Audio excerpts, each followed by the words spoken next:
여호수아 5장 10절에서 15절까지 말씀, 저와 여러분들이 한 절씩 교독하도록 하겠습니다. 또 이스라엘 자손들이 길갈에 진쳤고 그달 14일 저녁에는 여리고 평지에서 유월절을 지켰으며 유월절 이튿날에 그 땅의 소산물을 먹되 그날에 무교병과 볶은 곡식을 먹었더라. 또 그 땅의 소산물을 먹은 다음 날에 만나가 그쳤으니 이스라엘 사람들이 다시는 만나를 얻지 못하였고 그 해에 가나안 땅의 소출을 먹었더라.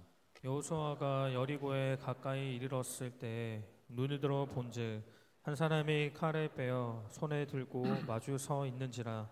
여호수아가 나아가서 그에게 묻되 너는 우리를 위하느냐 우리의 적들을 위하느냐 하니 그가 이르되 아니라 나는 여호와의 군대 장관으로 지금 왔느니라 하는지라. 여호수아가 얼굴을 땅에 대고 엎드려 절하고 그에게 이르되 내 주여 종에게 무슨 말씀을 하려 하시나이까. 여호와의 군대 대장이 그에게 이르되 내 발에서 신을 벗으라 내가 선 곳은 거룩하니라 하니 여호수아가 그대로 행하니라. 아멘. 우리는 그런 성향이 있어요. 빨리 달려가고 싶습니다. 뭔가를 이루고 싶습니다. 특히 우리나라 대한민국 사회는요, 뭔가를 성과를 좀 이루어야 되는, 그러기 위해서 열심히 치열하게 살아가는 그런 나라입니다. 그런데 우리는 그렇게 빨리 달려가고 싶은데 우리에게 하나님은 때로는 멈추라 하세요. 여러분, 주일이 그런 날이에요. 주일은 멈추는 날입니다. 6일 동안 열심히 우리의 인생을 살아가지만 하나님께서 멈추라, 그래서 나에게 나오라 말씀하시는 겁니다. 왜 그러냐면요, 하나님은 언제나 우리에게 중요한 것은 속도가 아니라 방향을 먼저 점검하게 하시는 거예요. 그럼 제가 저기 문으로 나가려고 그래요. 밖에 나가려고 그래요. 그런데 여러분, 요렇게 가야 되잖아요. 근데 제가 여기서만 여기 왔다 갔다 하면 제가 밖에 나갈 수 있게요, 없게요? 없어요. 없는 거예요. 아무리 제가 여기서 빨리 뛰어다닌다고 해도 나갈 수 있나요? 없어요. 여러분, 속도보다 중요한 건 방향이거든요. 하나님 그 말씀 하시는 겁니다. 멈추어서 이거 점검하시는 거예요. 너는 지금 누구를 믿고 있느냐? 너는 누구의 힘으로 지금 살아가고 있느냐? 이 질문을 우리 가운데 던지시는 겁니다. 지난주에 여호수아 5장의 초반부의 말씀을 드리면서 하나님께서 그들 가운데, 이스라엘 백성들 가운데 멈추라 하시고 뭘 하라고 하셨습니까? 할례를 행하라 하셨습니다. 멈추었던 할례를. 그런데 오늘은요, 한 가지 더 멈추고 해야 할 일이 하나 더 있다라고 말씀을 하시고요, 멈추고 나서 한 사건, 한 만남을 하나님께서 허락하십니다. 첫 번째입니다. 뭘 해야 하냐면 유월절을 다시 지키라 말씀하십니다. 여러분, 이 유월절을 지키라는 건 은혜를 다시 기억하라는 말씀입니다.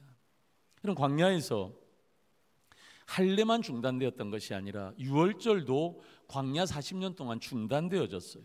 그리고 나서 40년이 흘렀어요. 40년이 흐르고 그들이 요단 동편에서 요단강 건너고 이제 그 여리고 전투를 앞두고 있는 상황입니다. 우리 10절 말씀 우리 같이 한번 읽습니다. 시작. 또 이스라엘 자손들이 길갈에 진쳤고 그달 14일 저녁에는 여리고 평지에서 유월절을 지켰으며. 아멘. 그들은 지금 여리고 평지에 있습니다. 제가 다음 주에 이제 여리고 전투에 대해서 설명을 드릴 거예요. 이제 전쟁을 앞두고 여리고 평지에 있는데 그들이 유월절을 지켰습니다. 40년 동안 지나지 않았던 유월절을 하나님께서 다시 지키라고 말씀하셨던 거예요. 여러분, 유월절은 영어로 패스오버라고 합니다. 그냥 지나가는 겁니다.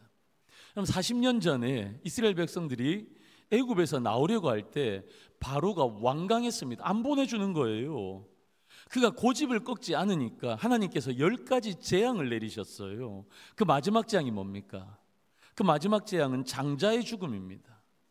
밤에 죽음의 천사를 보내셔서 애굽의 모든 첫째 아들과 동물의 첫 새끼까지도 하나님께서 다 죽이시는 그날 밤이 있었습니다. 이때 이스라엘 백성들에게 하나님께서 특별한 은혜를 베풀어 주셨는데 양을 죽이라. 그래서 그 양의 피를 너희들의 문설주에 발라놓아라. 그러면 죽음의 천사가 그 집은 넘어가게 될 것이다.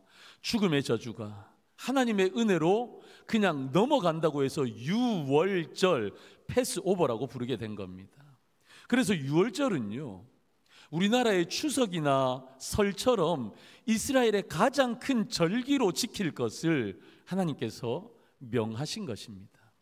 그런데 이렇게 중요한 절기, 하나님의 구속과 하나님의 구원의 은혜를 경험한 이 절기, 하나님께서 반드시 이것을 지키라고 말씀하셨는데 광야 40년 동안 이스라엘 백성들이 유월절을 지키지 않았던 겁니다.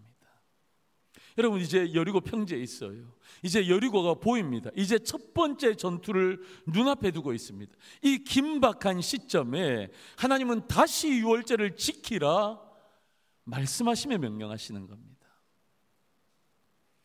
여러분, 우리는요, 무겁고 힘든 일이 우리에게 주어지면 여러분 어떻게 하시나요? 내 힘으로 되어지지 않는 일이 있으면 여러분 어떻게 하세요? 여러분, 이것도 해보고 저것도 해보지만 반드시 여러분 기도하실 거예요. 저는 그렇게 믿습니다. 여러분, 어려운 일이 있으면 기도하실 거라고. 여러분, 어려운 일이 있으면 하나님밖에 없다고 우리는 기도하는 사람들입니다.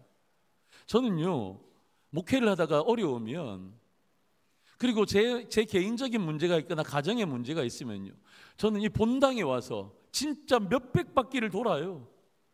기도하는 겁니다. 하나님 도와주세요, 살려주세요. 하나님밖에 없습니다. 기도합니다.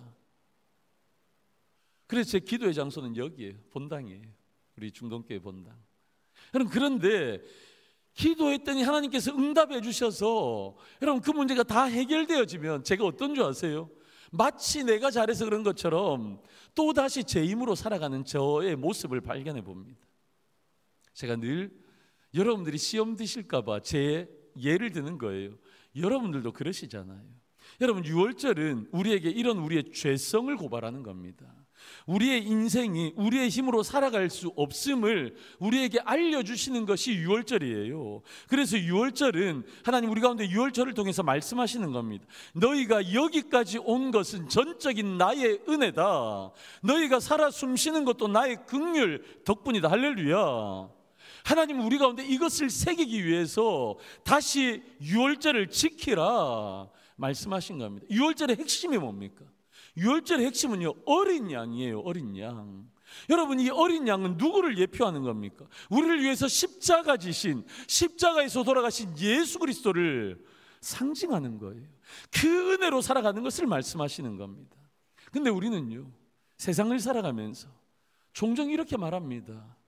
내가 열심히 해서 여기까지 왔지, 내가 똑똑해서 이 자리까지 올 수 있었지. 그건 아닙니다. 우리가 여기까지 올 수 있었던 것은 내가 지금의 이 부유하고 넉넉하고 꽤 괜찮은 삶을 살아갈 수 있는 이유는 순전히 하나님의 은혜인 줄로 믿습니다. 내가 살아있는 것도, 내가 살아 숨쉬는 것도, 목사님 저는 운동 열심히 하는데요, 퇴근하면 열심히 뛰어요. 짐에 가서 헬스장 가서 열심히 운동도 하고요. 내가 열심히 운동해서 내가 살아 숨쉬고 건강한 것 같지만 하나님이 은혜를 주시지 않으면 어떻게 우리가 숨쉬고 살아갈 수 있겠습니까?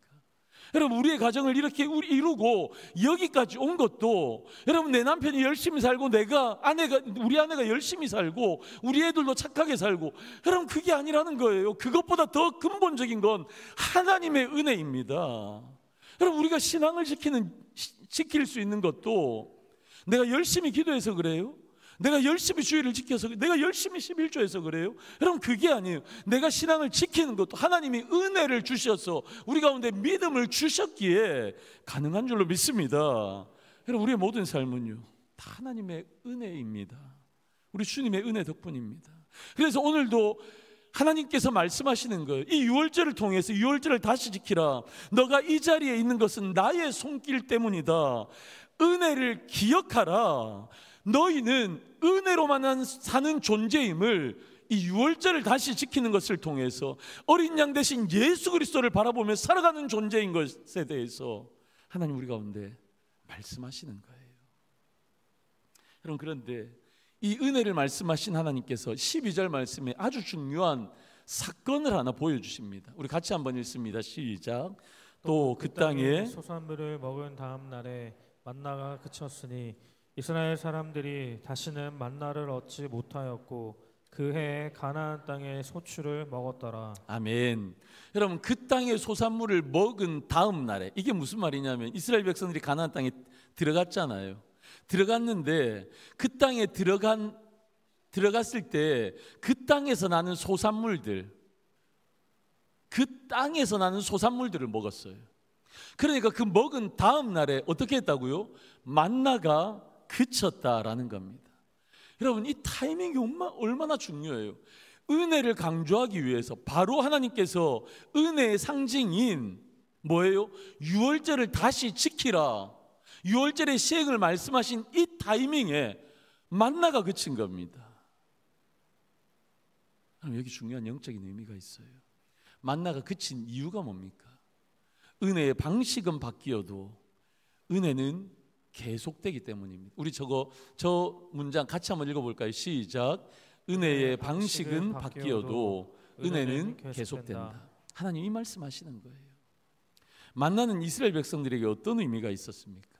만나는요, 풀 한 폭이 나지 않는 광야, 그것도 한두 달이 아니라 40년, 그것도 한두 명이 아니라 200명이 아니라 200만 명, 그들이 이 시즌에 굶지 않도록 하늘에서 하나님께서 매일매일 만나를 내리셔서 그들을 먹이신 그들의 양식이었습니다. 그래서 만나는요, 광야에서 이스라엘 백성들의 생명줄이었어요.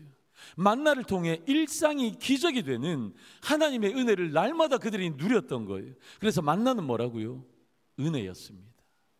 만나는 하나님의 은혜. 그런데 이스라엘 백성들이 가나안 땅에 들어갑니다. 근데 이 시즌이 어떤 시즌이냐면 막 추수철이 되었을 시기였어요. 그래서 가나안 땅 어디에서나 풍성한 곡식을 구할 수 있었습니다. 더군다나 여러분, 가나안 사람들이 이스라엘 백성들의 소문을 듣고 두려워했어요. 그러니까 두려우니까 내놔 하면 내놓는 거예요. 그러니까 곡식을 구하는 것이 정말 쉬웠던 그런 때였습니다.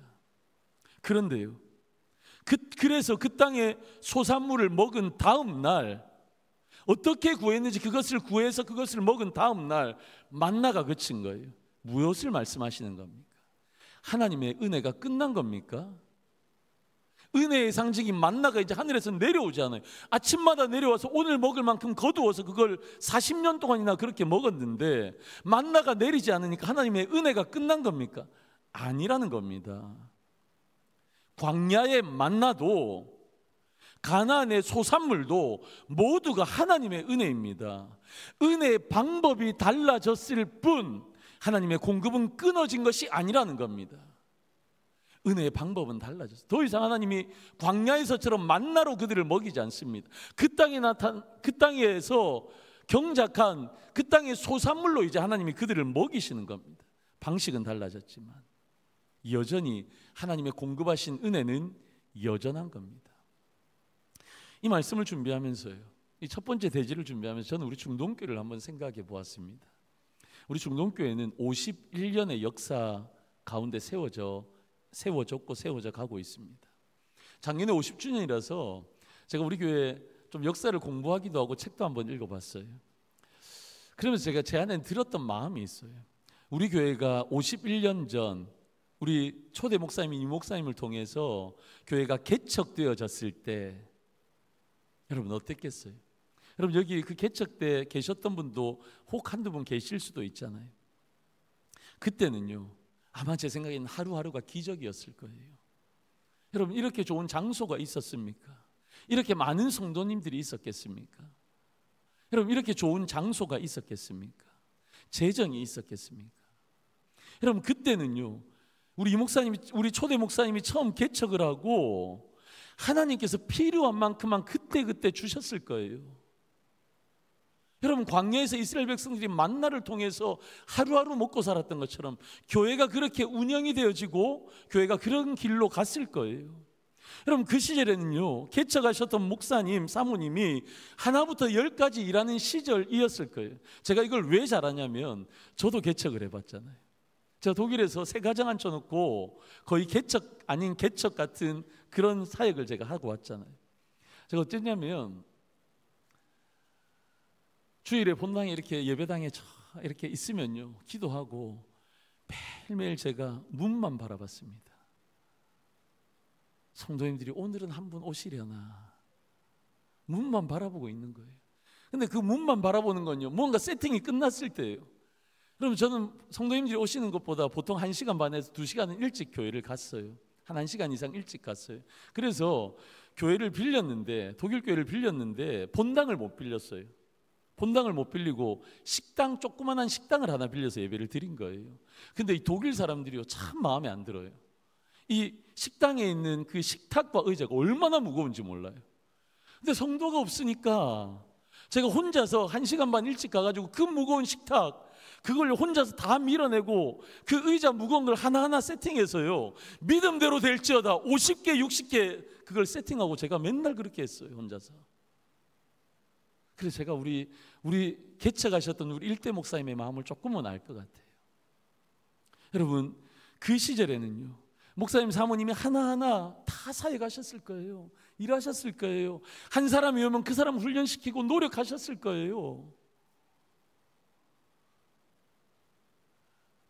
그런데 지금은 어떻습니까? 51년이 지난 우리 교회, 중동교회는 어떻습니까? 우리 교회는 안정된 조직이 있어요. 조직 하니까 좀 이상하죠. 안정된 조직이 있어요. 훈련된 리더십이 있어요. 우리 교회는 처음에 여러분들이 양육할 때 크리스찬 스타트 배웁니다. 크리스찬 스타트 마치시면 크리스찬 레벨업으로 가셔서 여러분 또 양육반을 거치십니다. 여러분, 그리고 나서 마지막에 여러분 목자가 되시든 교회 중직이 되시든 저하고 훈련의 기간을 가집니다. 파워 크리스찬. 여러분, 이렇게 안정된 시스템도 있고 그를 통해서 배출된 많은 훌륭한 훈련된 리더십들이 있으십니다. 여러분, 하나님의 은혜는 여전한데 우리 1대 목사님이나 2대 목사님이나 3대 목사님 저나 하나님의 은혜는 여전한데 여러분, 방식은 달라진 거예요. 그때는 우리 1대 목사님은 그냥 하루하루 그냥 그렇게 애쓰고 살아갔지만 여러분, 우리는 하루하루가 아니에요. 우리는 먼 미래를 바라봅니다. 먼 미래를 바라봐서 우리의 믿음의 유산을 우리의 차세대, 우리의 자녀 세대, 우리의 다음 세대에게 어떻게 전할까, 그 구조를 만들고 신앙의 유산은 실제입니다. 여러분, 우리는 이런 캠페인과 프로젝트를 진행하고 있는 겁니다. 여러분, 은혜의 방식은 달라요. 그러나 여전히 하나님의 은혜는 풍성하게 우리 가운데 여전히 일하고 계신 줄로 믿습니다. 전 이것을 오늘 본문의 단어들을 뽑아서 전 이렇게 여러분들에게 말씀드리고 싶습니다. 이전에는 만나였지만 지금은 볶은 곡식입니다. 11절에 볶은 곡식이 나오거든요. 이전에는 만나였지만 지금은 볶은 곡식으로 우리에게 인도하신 하나님. 이 말씀은요, 은혜의 방식은 바뀌었지만 은혜는 더 깊어지고 있는 거예요. 그 은혜는 지금도 우리 가운데 콸콸콸 생명수와 같이 우리 가운데 흐르고 있는 줄로 믿습니다. 사랑하는 성도 여러분, 제가 우리 교회 예를 들었는데 우리 인생도 마찬가지인 거예요. 예전에는 내가 젊은 시절에 처음 예수를 믿었던 시절에는 놀랍게 역사하셨던 하나님이 지금은 이제는 더 이상 그와 같은 똑같은 방식으로 하나님이 일하지 않으시구나 느껴질 때가 있습니다. 예전에는 내 신앙이 여리고 어릴 때는 기적처럼 내 기도 가운데 응답하셨던 하나님께서 이제는 그런 기적적인 응답이 아니라 자연스러운 일상 속에서 나를 이끄시는 것처럼 느껴질 때가 있습니다. 여러분, 은혜의 방식은 달라요. 하나님의 일하심의 방식은 달라요. 내가 어린아이와 같이 젖먹는 어린아이와 같은 신앙생활을 할 때는 하나님께서 즉각적으로 응답하시는 그런 경우들이 있었어요. 근데 이제 내가 신앙이 조금 더 완숙해지고 내 신앙이 조금 더 성숙해지면서 하나님은 때로는 즉각적인 응답이 아니라 너 좀 기다려라, 기다림도 배워라. 기다리는 것 가운데 혹시나 하나님께서 고난도 주시고 힘듦도 주시고 그래서 그걸 통과하면서 더 큰 유익들을 주시는 하나님의 은혜. 여러분, 어린아이처럼 젖먹는 신앙과 단단한 음식을 먹을 때는 하나님께서 우리 가운데 베푸신 은혜의 방법이 다른 거예요. 여러분, 잊지 마십시오. 하나님은 여전히 살아계십니다. 하나님은 여전히 일하고 계십니다. 방식은 달라져도 은혜는 변하지 않습니다. 환경이 바뀌어도, 내가 걸어가는 땅이 달라져도 하나님의 신실하심, 그래서 우리 가운데 베푸신 하나님의 은혜는 동일하고, 아니 더 풍성한 줄로 믿습니다. 여러분 혹시 어려움 가운데 계십니까? 내 인생의 문제를 내가 해결할 수 없는 내 눈물의 기도의 제목이 있으십니까? 여러분 기도하십시오. 하나님께서 즉각적으로 응답하시든지 기다리게 하시든지. 그러나 하나님은요, 여전히 우리 가운데 너희들은 은혜가 필요한 인생인 것을 말씀하시고, 방식은 다르지만 반드시 그 하나님의 은혜로 우리를 채워가시는 분이신 줄로 믿습니다. 여러분 이것이 유월절을 다시 지키라는 하나님의 말씀이었습니다. 하나님의 마음이었습니다. 두 번째, 한 가지 사건을 만납니다. 여호와의 군대 장관을 만나게 되어집니다. 이것이 뭐냐? 너희 인생의 주도권을 내어드려라 말씀하시는 겁니다. 여러분 오늘 13절에서 15절은요 이 말씀을 하시는 거예요. 지금 무슨 상황이냐면 사람들이 할례를 받았어요. 남자들이. 그러니까 전쟁을 앞두고 여러분 한 일주일 동안 남자들이 움직이지도 못하는 거예요. 이 시즌에 유월절을 다시 지킨 겁니다. 그런데 이때 여호수아는요, 그러면서도 리더는 다르더라고요. 리더는 이제 여리고 평원에 있는데 그 전투를 앞두고 여호수아는 여리고를 정탐하러 나아간 겁니다. 그때요 여호수아가 한 사람을 만납니다. 칼을 빼어 들고 있는 한 사람을 만나는 겁니다. 여호수아가 그에게 묻습니다. 너는 우리를 위하느냐 우리의 적들을 위하느냐? 이게 뭐예요? 당신 내 편이에요 저 편이에요? 묻는 거예요. 그랬더니 이 사람이 이렇게 대답합니다. 아니라 나는 여호와의 군대 장관으로 지금 왔느니라. 여러분 저기 아니라는 저 한마디는요 여호수아의 질문 전체를 부정하는 겁니다. 지금 이 전쟁을 해야 되잖아. 근데 내가 너 편이고 저 편이고 그 문제가 아니야. 이 싸움은 뭐냐? 하나님의 싸움이다라는 것을 말씀하시는 거예요. 여러분 우리가 착각할 때가 많아요. 여러분 무언가가 있을 때 하나님 내 편이십니까? 저 사람 편이십니까? 그렇게 하나님 앞에 묻고 따질 때가 있습니다. 그런데요 여러분 우리의 인생에서 정말 중요한 영적인 진리는요, 내가 하나님을 내 편으로 끌어들이느냐 저 사람 편이 안 되게 내 편으로 끌어들이느냐가 중요한 게 아니에요. 그건 틀린 겁니다. 내가 하나님의 편에 서야 된다는 거예요. 여러분 여호와의 군대 장관이 여호와의 군대 장관으로 왔다, 이 표현이 뭐냐면 내가 너의 사령관을 할게, 이 표현인 겁니다. 하나님께서 여호수아에게 진짜 말씀하고 싶었던 것, 여호수아야 이 전쟁은 너가 전략을 짜는 전쟁도 아니고 너가 지휘관이 되어서 책임을 져야 하는 전쟁도 아니야. 너가 하는 게 아니라 내가 하는 거야. 나의 전쟁이야. 그 말씀을 하고 계시는 겁니다. 여러분 여호수아가 얼마나 두려웠겠어요. 얼마나 생각이 많았겠어요. 지금까지는 실제적인 전투는 아니었어요. 준비 기간이었어요. 그러니까 괜찮았는데 이제 전쟁을 앞두고 어떻게 해야 되지? 저들은 거인족들인데 어떻게 싸워야 되지? 전략과 전술을 짠다고 머리가 아프지 않았겠어요? 이스라엘 백성들이 우리 백성들의 사기도 올려야 되는데 어떻게 이들의 사기를 올리지? 저들은 거인족인데 싸워서 이길 수 있다고 어떻게 저들을 격려하지? 여러분 얼마나 머리가 아팠겠어요? 얼마나 두려웠겠어요? 그런데 갑자기 하나님 나타나셔서 여호수아의 너희 전쟁 아니야 나의 전쟁이야. 여호수아는 하나님이 나를 돕기 위해서 오신 것이 아니라 나를 대신해서 하나님이 사령관이 되시기 위해서 오셨다라는 것을 안 거예요. 그러니까 여호수아가 얼른 엎드립니다. 여러분 이 말씀 우리 같이 한번 읽습니다. 시작. 여호수아가 얼굴을 땅에 대고 엎드려 절하고 그에게 이르되 내 주여 종에게 무슨 말씀을 하려 하시나이까. 아멘. 여호수아가 이해를 한 거예요. 아, 내가 대장이 아니고 하나님이 대장이시구나. 이해를 한 거예요. 다시 말씀 한번 띄워주세요. 그러고 나서 하나님께서 그러고 나서 여호수아가 얼굴을 땅에 댑니다. 하나님 앞에 절합니다. 그리고 뭐라고 해요? 내 주여 종에게 무슨 말씀을 하려 하시나이까. 하나님 나에게 지금 무슨 말씀 하시려는 거예요? 우리 모든 우리 중동교회 지도자분들 잘 들으십시오. 우리 장로님들 잘 들어주십시오. 우리 초원지기 목자분들, 교사분들 잘 들어주십시오. 그리고 여러분 각 가정의 리더이신 모든 부모님들 잘 들어주십시오. 지도자는요, 명령을 내리는 사람이 아닙니다. 지도자는요, 하나님의 명령을 듣는 사람입니다. 여호수아는 백성들 가운데 명령을 하는 것이 아니라 더 우선적인 건 하나님의 명령을 듣는 거예요. 그러니까 하나님이 우리의 대장이라는 사실, 우리의 주도권을 갖고 있다는 사실을 정확하게 인지하고 나서는 그가 얼굴을 땅에 대고 엎드려서 절합니다. 이건 뭐냐? 예배한 거예요, 하나님 앞에. 그리고 나서 하나님 앞에 말씀하는 겁니다. 나에게 말씀해 주시오. 하나님 명령하십시오. 무슨 명령이신지 제가 듣겠습니다. 여러분, 우리는 인생을 살아가면서 종종 하나님 앞에 이렇게 말씀을 드립니다. 하나님, 제 계획이 이런 계획이 있어요. 하나님 들어보실래요? 이런 계획이 있어요. 그러니까 이렇게 할 거니까 하나님 제발 좀 도와주세요. 하나님 제 편이 되어주세요. 여러분, 근데 진짜 신앙인들은 이렇게 말하지 않습니다. 하나님 앞에 뭐라고 질문하고 말씀을 드립니까? 하나님, 하나님의 뜻은 무엇입니까? 나에게 말씀해 주십시오.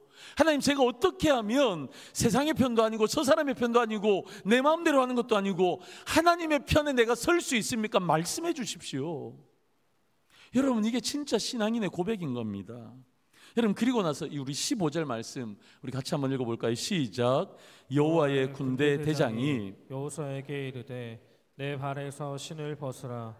내가 선 곳은 거룩하니라 하니 여호수아가 그대로 행하니라. 아멘. 여호수아가 얼굴을 땅에 대고 엎드려 절했습니다. 하나님, 나에게 말씀하십시오. 무슨 말씀이든지 하십시오 했습니다. 그러니까 하나님께서 여호수아에게 말씀하십니다. 내 발에서 신을 벗으라. 할렐루야. 내 발에서 신을 벗으라. 여러분, 신을 벗는다는 게 뭐예요? 신을 집에 오면 툭 하고 그냥 더러운 거 저기 옆에 놓는 정도, 그게 신을 벗는 게 아니에요. 신을 벗는다라는 것은 내 뜻, 내 권리, 내 조건, 내 자존심 다 내려놓고 하나님 앞에서 무장해제하는 겸손의 표현이 신을 벗는 겁니다. 여러분, 신이라는 것은요, 뭡니까? 제가 신을 신었어요. 집에서 밖에 나가려고 신을 신었어요. 신을 신으면 제가 가고 싶은 대로 이제 가는 거예요. 신이라는 것은 자기 방식대로 걸어온 삶의 상징입니다. 그런데 신을 벗는다라는 것은 이제부터는 나는 내 뜻대로 살지 않겠습니다. 주님의 인도하시는 길만 따라가겠습니다. 하나님을 향한 절대적인 순종과 복종을 의미하는 것이 신을 벗는 거예요. 하나님이 신을 벗으라 말씀하십니다. 그리고 신을 벗은 그곳, 내가 선 곳은 거룩한 곳이다라고 선언하십니다. 여러분, 거룩은요, 장소의 개념이 아니에요. 거룩은요, 하나님의 임재의 문제입니다. 하나님의 임재 안에서 그분께 복종하며 살아가는 그곳이 거룩한 땅입니다. 여러분, 착각하시면 안 됩니다. 우리가 예배드리는 이 예배당 중동교회 건물, 여기만이 거룩한 곳이 아니라는 겁니다. 지금 이 예배를 드리는 우리 본당 3층 5층 여기만 예배하는 이 자리가 거룩한 곳이 아니라는 겁니다. 하나님과 동행하는 여러분들의 삶의 자리가 그분의 말씀으로 분투하며 살아내는 여러분들의 일상이 거룩한 곳입니다. 여러분, 그런데 하나님 말씀하시잖아요. 우리가 주의 말씀으로 기도하면서 살아내는 우리의 거룩한 일상, 그곳이 거룩한 곳인데 그곳에서 우리가 싸우는 것이 아니라 하나님이 싸우시겠다 선언하시는 거예요. 여러분, 어려움 있으십니까? 여러분, 가정에 문제가 있으십니까? 여러분들의 직장 가운데 문제가 있으십니까? 혹시 관계에 문제가 있으십니까? 여러분, 그 모든 것이 거룩한 곳이거든요. 그곳에서 우리의 문제들을 우리가 싸우는 것이 아니라 하나님께서 싸우시겠다, 할렐루야, 그 선언하고 계시는 거예요. 우리가 지지난주와 오늘에 이어서 두 주 동안 여호수아 5장을 묵상했습니다. 여호수아 5장을 한번 정리해 보겠습니다. 이스라엘 백성들은 요단을 건넜습니다. 하나님의 일하심으로 인해서 가나안의 용맹한 족속들도 마음이 높고 정신을 잃었습니다. 그 기세로 이제 전진하면 되는 겁니다. 그런데 그때 하나님께서 스탑, 여리고 전투를 앞두고서는 멈추라 하십니다. 그리고 두 가지를 하라 하시죠. 할례를 행하라, 유월절을 지키라. 말씀하시고서는 하나님께서 여호수아에게 여호와의 군대 장관을 만나게 하십니다. 왜 하필 가나안에 들어가서 그 가나안의 첫 전투를 앞둔 이 시기에 하나님 이렇게 멈추게 하시고 이렇게 말씀하시고 이런 만남을 허락하셨습니까? 여러분, 이 2주간의 강해를 통해서 저는 이 마음이 들었습니다. 이 말씀을 하시는 겁니다. 힘을 빼야 힘을 주신다는 사실입니다. 우리 같이 읽습니다. 시작. 힘을 빼야 힘을 주십니다. 할렐루야. 여러분, 사랑하는 성도 여러분, 나를 비우십시오. 나를 비우십시오. 나의 똑똑함을 비우십시오. 나의 경험들을 비우십시오. 내가 옳다고 생각하는 그 생각을 비우며 버리십시오. 여러분, 우리의 전쟁은 내가 생각하는 옳고 그름의 문제가 아닌 거예요. 내가 할 수 있는 전쟁도 아닌 겁니다. 우리의 눈앞에 있는 여리고와 넘어야 할 산들, 우리는 자꾸만 빨리 뭔가를 속히 해결하려고 합니다. 빨리 승리하고 싶어 합니다. 하지만 하나님은 우리 가운데 말씀하십니다. 멈추라. 말씀하시면서 뭐 하라고요? 은혜를 기억하라. 주도권을 나에게 내어놓아라. 너의 힘으로 이길 수 없으니까 힘을 빼라. 말씀하시는 겁니다. 사랑하는 성도 여러분, 살아보니 우리의 힘으로 되어지나요? 살아보니 내가 노력한다고 되어지나요? 제가 2부 예배 마치고 적용성 부르고 기도하는데 저도 모르게 이게 툭 튀어나왔습니다. 하나님, 제가 노력해서 되는 줄 알았습니다. 하나님, 제가 열심히 하면 교회가 부흥하는 줄 알았습니다. 하나님, 제가 열심히 기도하면 우리 성도님들 잘 되는 줄 알았습니다. 아니더라고요. 제 열심으로 되는 게 아니더라고요. 전적인 하나님의 은혜, 하나님이 주도권을 가지고 하나님이 행하셔야만 되는 거지, 누구 한두 사람의 열심으로 되어지는 이 목회가 우리 교회가 아니더라고요. 우리의 삶이 아니더라고요. 사랑하는 성도 여러분, 오직 은혜로, 오직 주님의 인도하심으로 우리는 승리할 줄로 믿습니다. 그래서 우리는 오늘 또 멈춰야 합니다. 멈춰서 은혜를 새롭게 기억하고 하나님의 뜻에 무릎을 꿇으며 내 주도권을 내어드리며 힘을 빼고 주님 주시는 은혜와 주님 주시는 능력과 주님 주시는 힘으로 우리는 이 한 주도 살아내야 할 줄로 믿습니다. 그렇게 멋지게 이 한 주를 살아가시는 하나님의 은혜로 믿음으로 승리해서 하나님 앞에 승전가로 하나님의 영광을 드러내는 저와 우리 성도의 모든 성도님들 되시기를 주님의 이름으로 간절히 축원합니다. 아멘.